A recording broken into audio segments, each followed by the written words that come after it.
কোন স্ত্রী যদি স্বামীকে একটি কথা বলে, একটি কথা বলার কারণেই ওই স্ত্রী জাহান্নামে যাবে।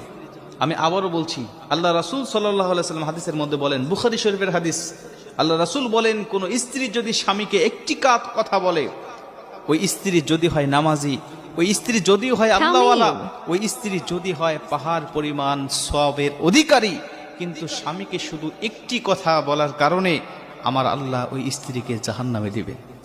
এই হাদিসটা পড়ে অনেকেই পেরেশান হয়ে যায়। এই হাদিসটা আমি যতবার পড়েছি ততবার চিন্তা করি, আমার মা, আমার বোন, আমার স্ত্রীর কথা। অধিকাংশ মহিলারা আজকে প্রতিনিয়ত এই কথাটা স্বামীকে বলে যাচ্ছে। অধিকাংশ মহিলারা স্বামীকে এই কথাটা বলে যাচ্ছে। তারা চিন্তাও করতে পারতেছেন না যে দিন দিন তাদের স্থানটা জাহান্নামের কোথায় গিয়ে দাঁড়াচ্ছে।